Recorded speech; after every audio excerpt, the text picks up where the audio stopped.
Bismillahirrahmanirrahim. Assalamualaikum warahmatullahi wabarakatuh. Apa kabar anak-anak semua? Semoga tetap dalam lindungan Allah. Amin ya robbal alamin. Anak-anakku sekalian, untuk materi bahasa Indonesia kali ini Ustazah akan menjelaskan yaitu tema 7, subtema 3 dan 4, perkembangan teknologi dan komunikasi, perkembangan teknologi transportasi. Jadi pekan ini ada 2 subtema yang akan kita bahas ya, itu subtema 3 dan 4.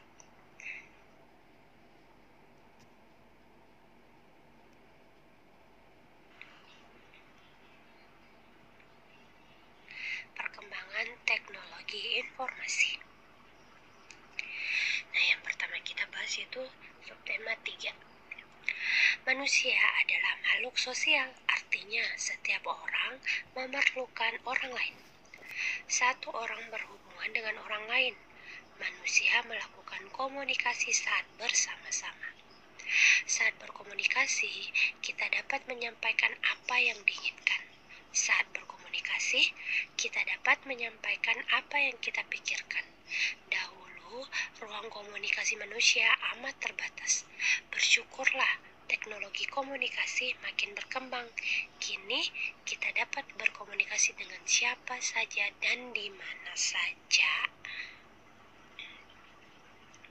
Dan adapun manfaat dari perkembangan teknologi, yaitu manfaat dari perkembangan teknologi adalah mampu menghubungkan orang-orang yang berjarak jauh, baik melalui SMS, telepon, ataupun video call.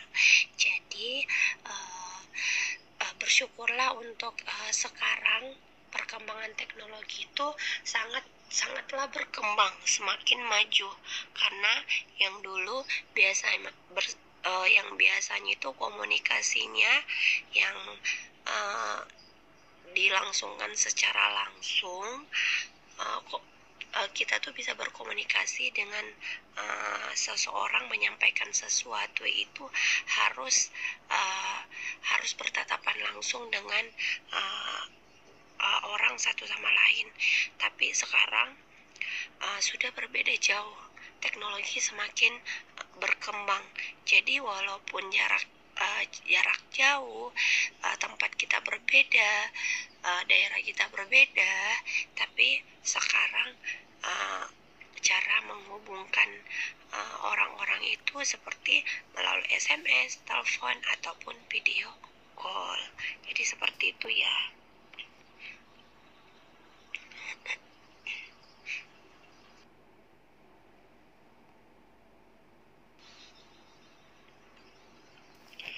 Nah, anak-anakku sekarang sama-sama kita membaca ya.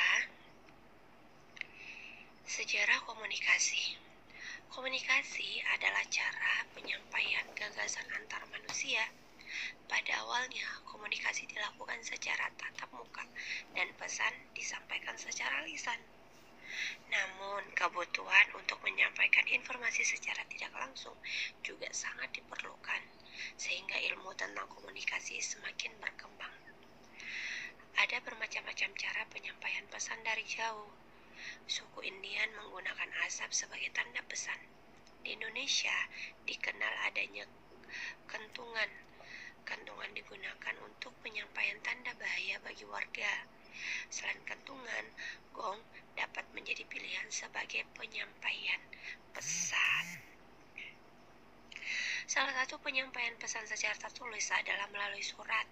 Sebelum adanya kertas, surat ditulis di atas daun lontar. Pada saat mesin cetak telah diciptakan, alat komunikasi berkembang melalui surat kabar ataupun koran. Setelah surat kabar, media komunikasi seperti radio dan televisi mulai berkembang. Saat ini adalah jaringan internet. Manusia dapat bertukar informasi melalui surat elektronik. Manusia dapat juga bertukar informasi melalui berbagai jejaring sosial. sosial dapat menghubungkan ke belahan dunia manapun. Jadi semakin berkembangnya komunikasi, berarti semakin banyak yang perlu kita ketahui, bagaimana bisa sudah sampai saat ini itu kita sudah menggunakan jaringan internet. Dan pada zaman dahulu kan komunikasinya itu masih melakukan itu tatap muka, dan pesan disampaikan secara lisan, secara langsung. Dan semakin berkembangnya ilmu komunikasi, sedikit demi sedikit bisa disampaikan, seperti Indonesia kan bisa disampaikan dengan kentungan. Jadi kalau ada tanda bahaya kan biasanya ada yang ketuk kentungan sebagai pertanda harus berhati-hati. Selain itu ada gong juga sebagai pilihan untuk menyampaikan pesan. Jadi kalau untuk menyampaikan pesan biasanya dahulu itu cara penyampainya memukul gong, jadi semua warga berkumpul, jadi langsung disampaikan secara lisan. Tetapi berkembangnya waktu, berkembangnya zaman, sudah mulai yaitu melalui surat, melalui surat secara tertulis, surat kabar ataupun koran. Setelah itu media komunikasi seperti radio dan televisi. Dan semakinnya maju lagi zaman, saat ini dikenal dengan jaringan internet. Jadi begitulah sejarah komunikasi. Dari cerita di atas, apakah kamu masih ingat tentang kalimat pokok dari setiap paragraf? Dan tuliskan kalimat utama setiap paragraf di bawah ini. Nah, apakah itu kalimat pokok? Yuk kita simak penjelasannya.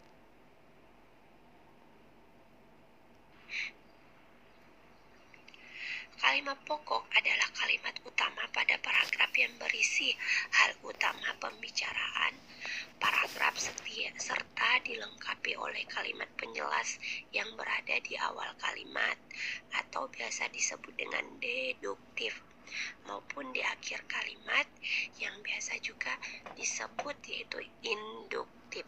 Jadi kalimat pokok itu sama dengan kalimat utama yang berisi di awal kalimat ataupun di akhir kalimat. Jadi itulah yang dimaksud dengan kalimat pokok. Tulislah kalimat utama setiap paragraf di bawah ini. Jadi dari cerita sejarah komunikasi tadi terdapatlah kalimat pertama dari kalimat utama dari paragraf pertama, yaitu komunikasi adalah cara penyampaian gagasan antar manusia. Berarti dia terdapat di awal paragraf.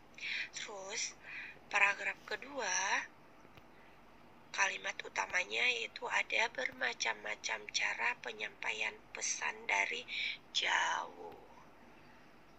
Selanjutnya, paragraf ketiga, kalimat utamanya salah satu penyampaian pesan secara tertulis adalah melalui surat. Dan paragraf keempat, kalimat utamanya adalah saat ini adalah jaringan internet. Berarti kalimat utamanya dalam cerita tersebut terdapat di awal kalimat. Jadi ingat ya, kalimat pokok itu sama halnya yaitu kalimat utama yang terdapat di awal kalimat ataupun di akhir kalimat. Jadi anak-anak pasti paham karena pembahasan ini sudah Ustazah jelaskan di pertemuan pekan kemarin. Selanjutnya, setelah mengumpulkan mengumpulkan kalimat utama dari tiap paragraf, maka dapat diketahui bahwa ide pokok dari teks di atas yaitu, ide pokok. Jadi apakah itu ide pokok? Ide pokok suatu bacaan dapat ditemukan jika kita membaca dengan teliti. Ide pokok ditemukan pada kalimat utama tiap paragraf. Ide pokok adalah inti atau pokok permasalahan yang terdapat pada sebuah paragraf. Ide pokok juga dikenal dengan nama gagasan utama dari bacaan. Setelah mengumpulkan kalimat utama dari tiap paragraf, maka dapat diketahui bahwa ide pokok dari teks bacaan tersebut. Jadi, cara mengetahui ide pokok yaitu yang pertama harus kalian mencari kalimat utamanya. Setelah kalian dapat kalimat utamanya, baru bisa kalian simpulkan ide pokoknya. Jadi ide pokoknya yaitu komunikasi adalah cara penyampaian gagasan antar manusia. Ada bermacam-macam cara penyampaian pesan dari jauh. Salah satu penyampaian pesan secara tertulis adalah melalui surat. Saat ini adalah jaringan internet. Jadi ide pokok itu gabungan dari paragraf pertama, paragraf kedua, paragraf ketiga, dan paragraf keempat. Jadi itulah ide pokoknya. Jadi digabung dari paragraf pertama sampai dengan paragraf keempat. Jadi itu termasuk ide pokok ya. Jadi cara menentukan ide pokok, Ustazah ulang. Yang pertama, kalian tentukan dulu kalimat utamanya dari beberapa paragraf. Setelah kalian sudah menentukan kalimat utama dari setiap paragraf, baru kalian tentukan ide pokoknya dengan cara menggabungkan dari setiap kalimat utama dari paragraf 1 sampai paragraf terakhir menjadi satu paragraf. Jadi seperti itu ya ide pokok dan kalimat. Nah, sekarang mari membaca. Jadi untuk tema 7 ini kebanyakan kita itu membaca dan menyimak. Yuk sama-sama kita membaca ya. Pergi ke pulau. Paman mengajak Beni pergi ke pulau Punakun dengan perahu umum. Perahu umum dapat ditumpangi siapa saja. Perahu yang ditumpangi Beni dapat memuat 30 orang penumpang. Di perahu Beni bertemu banyak orang. Perahu berisi penumpang yang beragam. Ada penumpang laki-laki dan perempuan. Ada anak-anak, remaja, dan orang tua. Ada penduduk setempat, pengunjung lokal, dan turis asing. Penumpang perahu mengenakan baju yang beragam. Turis asing mengenakan celana pendek dan kaos tanpa lengan. Ada juga yang memakai pakaian seragam. Semua penumpang duduk bersama-sama di dalam perahu. Selama di perahu, Paman menyapa penumpang. Paman juga berbincang-bincang dengan penumpang. Mereka tertawa bersama-sama saat ada yang melucu. Mereka senang dengan suasana akrab di perahu. Paman berdiskusi tentang transportasi air dengan turis asing. Paman bercerita bahwa Indonesia adalah negara pelaut. Transportasi air sudah digunakan sejak zaman dahulu. Awalnya, transportasi air hanya perahu kayu yang digerakkan tangan. Ada kano dan sampan. Sekarang, orang-orang menyeberang laut dengan perahu mesin. Ada kapal feri yang dapat menampung banyak orang. Ada speedboat yang dapat bergerak dengan cepat. Dan ada kapal pesiar untuk pergi jarak jauh. Seperti apakah transportasi air di masa depan? Kalianlah penuntut transportasi air di masa depan. Bersiaplah Belajarlah dengan tekun dan penuh semangat. Jadi, bukan hanya komunikasi aja ya yang semakin maju perkembangannya, tetapi alat transportasi pun juga semakin maju perkembangannya.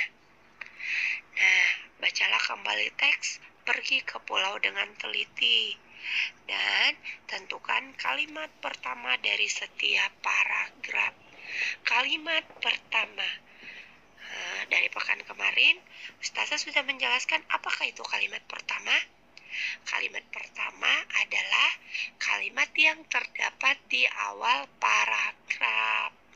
Jadi, kalimat pertama dari paragraf 1, 2, 3, 4, dan 5 yang terdapat di awal yang sudah Ustazah blok hitam dan garis bawahi. Jadi di paragraf pertama, kalimat pertamanya yaitu Paman mengajak Penny pergi ke Pulau Bunaken dengan perahu umum. Paragraf kedua, kalimat pertamanya perahu berisi penumpang yang beragam. Dan paragraf ketiga, kalimat pertamanya selama di perahu Paman menyapa penumpang. Dan paragraf keempat, kalimat pertamanya transportasi air sudah digunakan sejak zaman dahulu. Dan yang terakhir paragraf kelima, kalimat pertamanya yaitu seperti apakah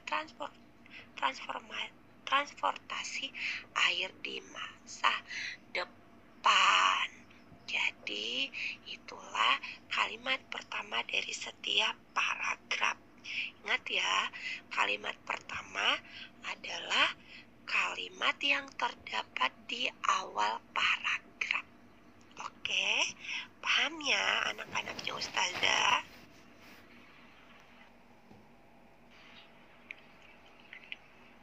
Selanjutnya, alat transportasi terus berkembang. Berikut adalah gambar alat transportasi zaman dahulu dan sekarang. Pasanglah alat transportasi dulu dan sekarang berikut ini dengan cara menarik garis. Jadi perhatikan gambarnya ya. Nah, alat transportasi dulu dan sekarang sangatlah berbeda.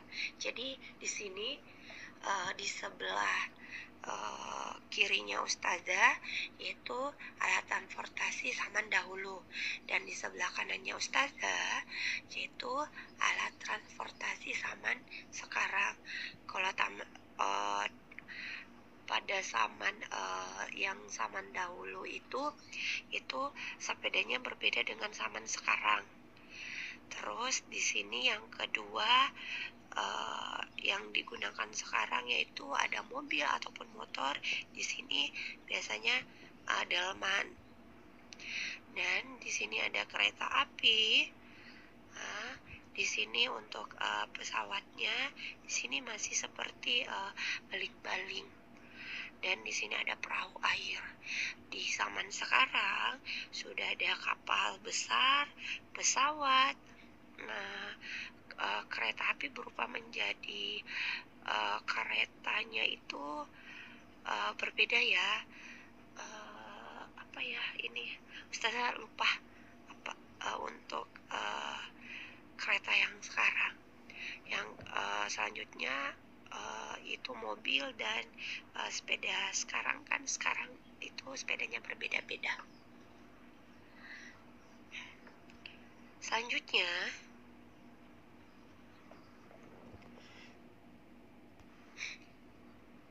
nah anak-anakku sekalian, pasti kalian sudah belajar tentang alat transportasi. Jadi dari transportasi yang dulu dan transportasi sekarang yang bisa kalian pelajari secara langsung, yang bisa kalian lihat secara langsung, ataupun bisa kalian baca di buku. Jadi dari pelajaran yang sudah kita pelajari, Ustazah punya pertanyaan. Apakah kamu selalu menggunakan alat transportasi? Yang kedua, alat transportasi apa yang kalian gunakan? Yang ketiga, apa kelebihan dan kekurangan selalu menggunakan alat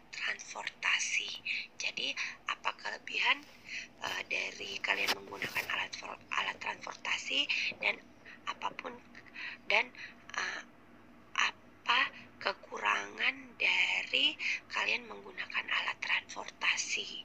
Jadi itu ya pertanyaan dari Ustazah. Jawablah pertanyaan di atas, ditulis di buku tulis, setelah itu dikirim di classroom.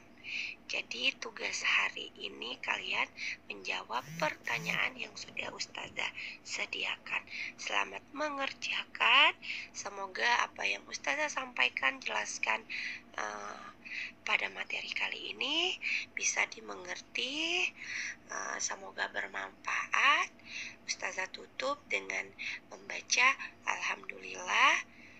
Terima kasih semuanya. Wassalamualaikum warahmatullahi wabarakatuh. Selamat mengerjakan. Tetap jaga kesehatan.